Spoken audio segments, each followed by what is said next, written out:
Hey everyone, how's it going? So glad to have you all joining from around the world. If you're new here, welcome to the family. Don't forget to like and subscribe. Now, let's talk about the situation in Ukraine. Things are getting more and more complicated, both politically and militarily. It doesn't look like things are heading in a good direction at all. Quite the opposite, actually. The war just keeps escalating. Today, Russia has proposed a ceasefire.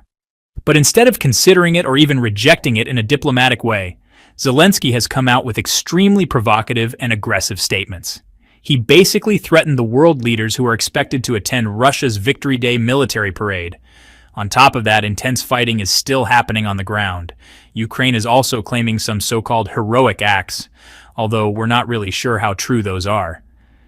We'll go over all that in this video. The reality is that every time Zelensky opens his mouth, the situation gets worse.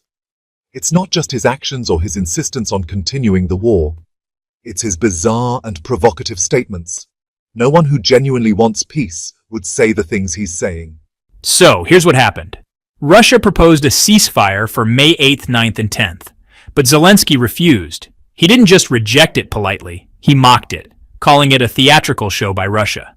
That's ironic, though, because back during Easter, when Putin announced a 36-hour ceasefire, Zelensky agreed to it. So what's the difference? Why is 3 days too much now, but 36 hours was fine then? The only real difference is that during Easter, both Ukrainian and Russian soldiers celebrate, so he agreed. But for Victory Day, which only Russia celebrates, he refused. So clearly, it's not about peace or war being a show. It's about picking and choosing based on what suits him. Anyway, let's get to the statement that really stirred up controversy. According to reports by AFP and France 24, Zelensky said he couldn't guarantee the safety of any leaders attending the Victory Day parade in Moscow. That's not just a provocative statement, that's a direct threat. Maria Zakharova, the Russian Foreign Ministry spokesperson, blasted Zelensky. She accused him of being a Nazi, saying Russia had already fought and defeated Nazism in the past, and criticized him harshly for betraying his grandfather, who was a war veteran. Then Medvedev jumped in too. As you probably know, Medvedev is known for his bold and fiery statements. He said, if any provocation happens on Victory Day, we can't guarantee that Kiev will still be standing on May 10th. He basically threatened to bomb Kiev. He also referenced the Orshnik missile as a reminder. Now remember, Medvedev isn't just some guy on the street selling popcorn. He's the head of Russia's Security Council. His words carry weight. So it's like Zelensky doesn't want to understand the seriousness of this. How can you talk about wanting peace and at the same time make threats like this? Now, some people wonder, is Zelensky doing this as a tactic to keep the support of hardliners, either in Ukraine or from abroad? We can't deny that there are extremist voices within Ukraine who don't want to stop the war, even though Ukraine is in a much weaker position. Despite constantly asking for weapons and aid, Zelensky's behavior doesn't exactly scream peaceful leader or someone putting his people first. And while all this political drama is happening, things are getting more intense on the battlefield too. Just last night, Russia launched a major drone and missile attack, 182 drones and 2 cruise missiles. According to Ukraine, the attack mainly targeted Kharkiv, which, as you know, is Ukraine's second largest city and just 30 kilometers from the Russian border. That's less than a 30-minute drive away. Ukraine said that civilians were the main victims of the attack, claiming 12 people were killed and 50 injured. Zelensky accused Russia of deliberately targeting civilians. Ukraine also claimed they shot down 73 of the drones, and that many of the rest were decoy drones without real warheads. Still, the numbers don't really add up. If there were 183 drones, and they say they downed 73 real ones and about 80 fake ones, that's around 160. So where are the other 23? Are those the ones that caused all the damage? Total destruction across Ukraine. More contradictions from Ukraine. So, let's talk about the total destruction across Ukraine.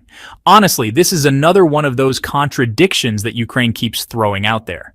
The narrative that Zelensky always tries to push is that Russia is targeting civilians and that Russia just wants to kill innocent people. Now, let's be clear. I'm not picking a side here, so don't get me wrong. But let's think about border cities. Like when we talked about Kursk or other border cities in Russia. These cities were also getting hit by Ukrainian shelling. Border cities are always the ones that are most vulnerable to attack, no matter who is attacking them.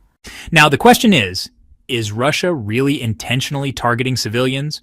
Or is there military activity and Ukrainian mobilization in Kharkiv? Which, of course, makes sense because it's a border city. If Russia were actually trying to kill civilians, why wasn't it a thing we were hearing about during the first few years of the war? Why are we only hearing this now? But even with all that, Ukraine sometimes throws out these really far-fetched and strange claims. According to some news reports, Ukraine is claiming that they have an intelligence unit called Unit 13. This unit supposedly uses water drones, like small boats with missiles, and they say that for the first time ever, they shot down a Russian Su-30 fighter jet using one of these drones. I know it sounds wild, but that's what they're claiming. Apparently they attached a cruise missile to this tiny boat, and somehow it shot down the Russian fighter jet.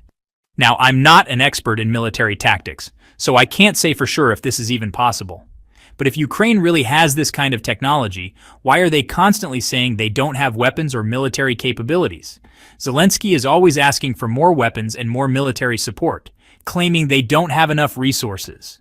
But if Ukraine really can shoot down Su-30s and take out dozens of Russian drones, then what would they be capable of if they actually had all the weapons they're asking for? Anyway, the bigger picture here is that Zelensky has clearly chosen to continue the war, and he's making it clear through his aggressive statements. This kind of stubbornness shows that he's not really acting in the best interest of his people. A leader who truly cares about protecting his people would be seeking peace and sitting down at the negotiating table. Take Egypt, for example. After the October 6th war, we sat down for negotiations, even though we were the ones who initiated the conflict and won. Anyone who wants to end a war does it by negotiating.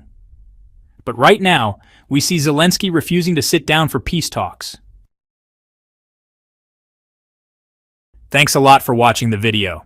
Let me know what you think in the comments, and don't forget to like, subscribe, and turn on the notifications bell so you don't miss any updates. At S News, we're committed to providing you with fair and honest news. See you soon in the next video.